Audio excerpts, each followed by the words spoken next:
In the last lecture, we have discussed the experimental measurements of energy density distribution of black body radiation at different wavelengths. These experiments were performed by Loomer and Pringsheim. Today we are going to discuss black body distribution laws based on classical theory to explain these experimental results. The first law is Wien radiation law and Wien displacement law.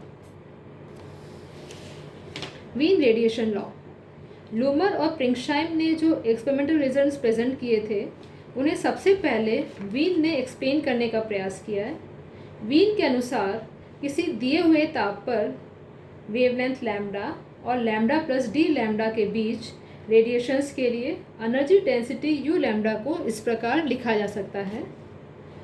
You lambda is a function of lambda and T and is proportional to f lambda t upon lambda to the power 5.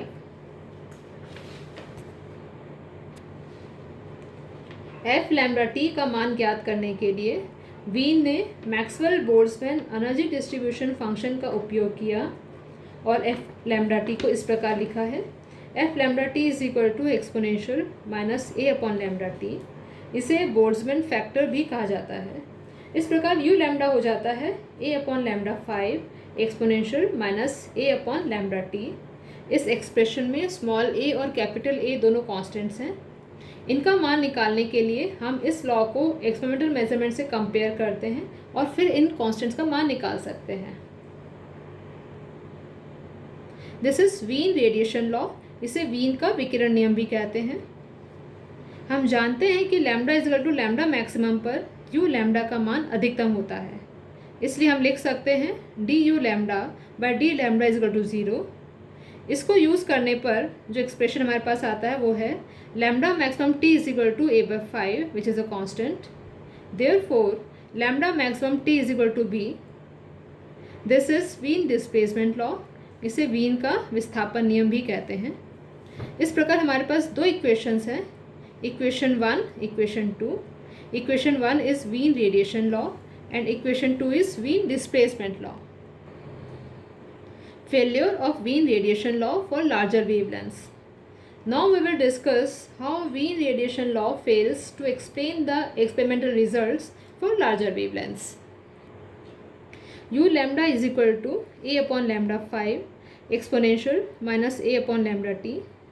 Wien displacement law को use करते हुए हम देख सकते हैं कि lambda is equal to lambda maximum पर lambda maximum is equal to B upon T होता है।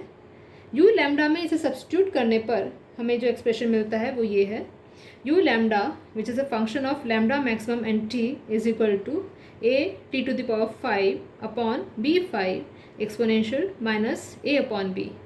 इस एक्सप्रेशन में a और b कॉन्स्टेंट्स हैं, इसलिए हम लिख सकते हैं कि u lambda which is a function of lambda maximum and T is proportional to t to the power 5। This result is consistent with the experimental results performed by Lummer and Pringsheim and we have discussed this in detail in the last lecture.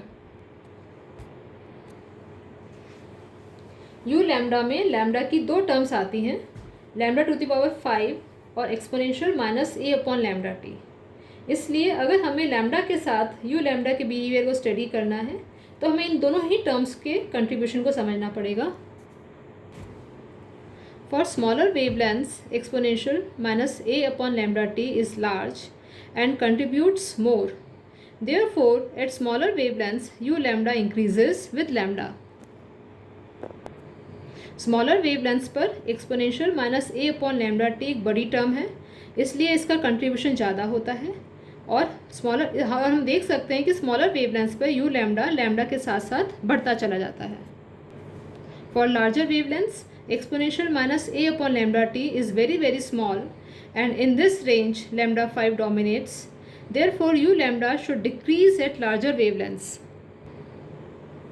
Larger wavelengths पर exponential minus a upon lambda T बहुत छोटी term होती है, इसलिए इस range में lambda to the power 5 dominate करती है और हम देखते हैं कि लैम्डा बढ़ने के साथ साथ यू लैम्डा कम होता चला जाता है। तो हम देख रहे हैं कि क्वालिटेटिवली ये फीचर्स एक्सपेरिमेंटल कर्व से मैच करते हैं। लेकिन अगर हम वीन रेडिएशन लॉ को प्लॉट करते हैं और उसे एक्सपेरिमेंटल कर्व के साथ कंपेयर करते हैं तो हम देखते हैं कि शॉर्टर वेवलेंथ्स पर वीन रेडिएशन लॉ बहुत सही रिजल्ट्स देता है, लेकिन हायर वेवलेंथ्स पर ये फेल हो जाता है क्योंकि हायर वेवलेंथ्स पर एक्सपेरिमेंटल कर्व और वीन रेडिएशन लॉ का जो कर्व है दोनों के बीच में काफ़ी डिफरेंस देखने को मिलता है। इसलिए हम ये कह सकते हैं कि Wien radiation law smaller wavelengths में बिल्कुल सही रिजल्ट दे रहा है, लेकिन हायर वेवलेंथ्स पर इसके रिजल्ट सही नहीं है। In the next class we will discuss Rayleigh Jeans radiation law. Thank you.